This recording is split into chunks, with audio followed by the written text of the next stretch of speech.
we start with your overall thoughts on the game?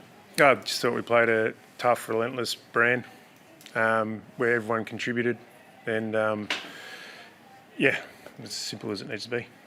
You got a bit tight at the start of the fourth. How proud were you of the players who stood up in those big moments down the stretch? Well, yeah, I'm always proud. It didn't surprise me. We've been good in those moments for a number of years where we've been challenged and been able to remain on task and reassert to role and contest and get it done. And I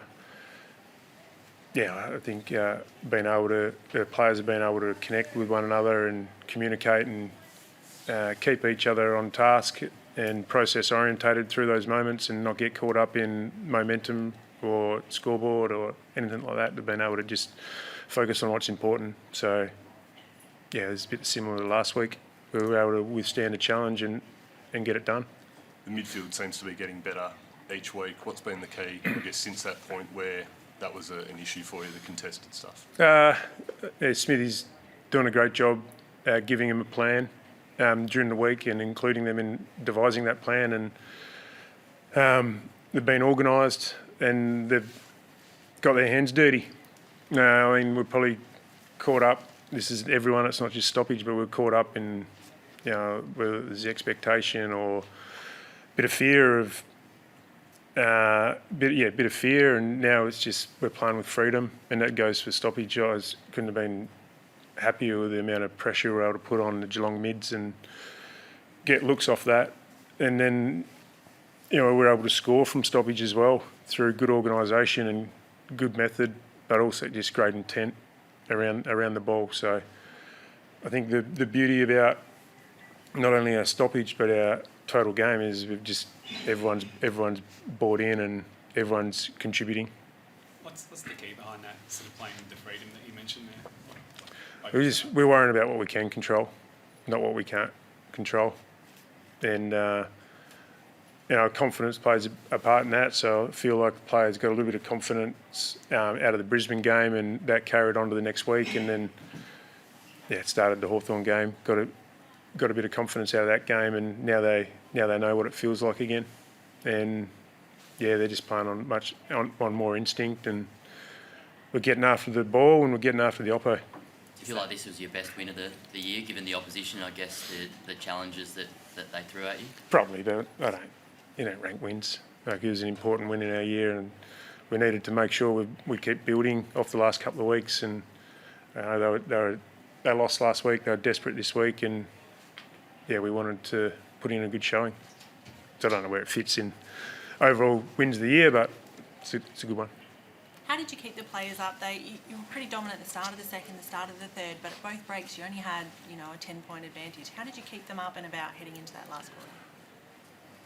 I didn't really need to motivate them too much. Like I said, they understand the ups and downs of a game of footy, especially against a good team. My job is just to give them a bit of process-orientated information and coaching, but largely they understand the momentum swings within a game, and they knew that we weren't going to get it all on our own terms today. So you sort of take those ups and downs throughout the game on its merits, and the break might have came at a good time, allowed us to reset and re-energise and get our process right again.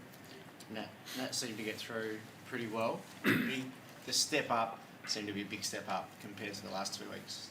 Yeah, probably a little bit, maybe early, but I thought he was instrumental at the start of the third. He had a really good period there in his first rotation. He was moving really well.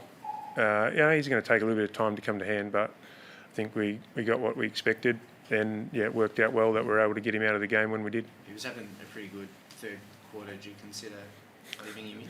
We did. We left him on for a little bit longer than we probably some people wanted to. But our medical staff are really, really good in terms of medical is one part of it, but performance and winning games of football is obviously the most important part. So we left him on for a little bit longer than probably what we anticipated. But he won't. It won't hurt him in the long run. Does he have a say in that? Does he get asked how he's travelling? Yeah. He's been really open, and understands where he's at in terms of, especially probably late in games at the moment. So he was really open to coming off when we did and getting fresh legs through the middle of the ground. Do you feel like you've got his mid-forward split pretty It'll- much figured out? I wouldn't say perfect. I think it'll fluctuate a little bit and change, but when I give him a look at both areas and with our tall forwards, Jai, JT and Jacko playing really well, we probably feel like it's not a necessity to have him down forward to give us a contest. We feel like we're getting a good contest on the ball, so helping get it in there is probably more important. So I thought he did that, and but I'm not going to be set on week. It's going to change week to week. How do you assess Brayshaw's game? And I guess his last few weeks, has it sort of shown how much he was struggling with that knee injury earlier in the year? Not sure, but all I can say is that his last 3 weeks have been outstanding.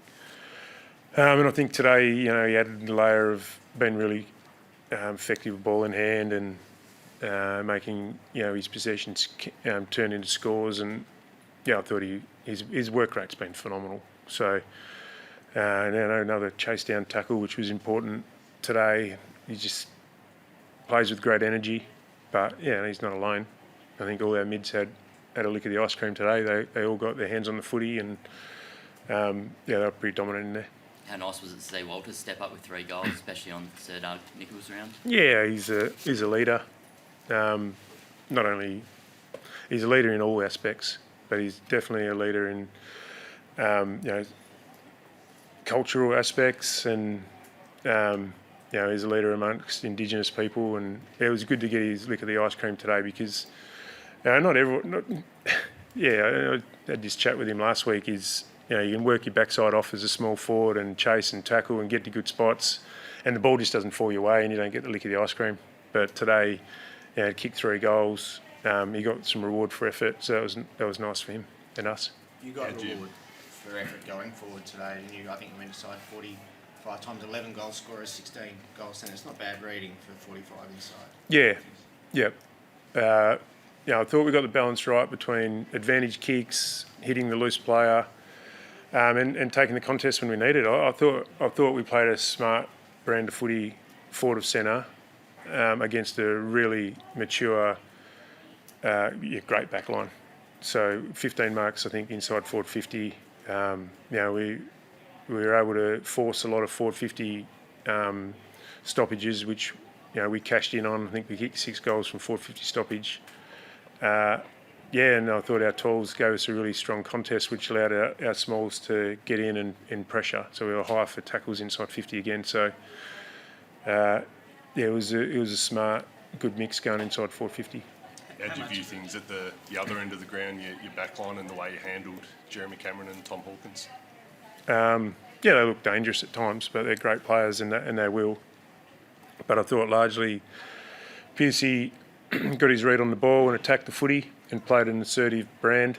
And I thought Luke Ryan did a great job on Cameron.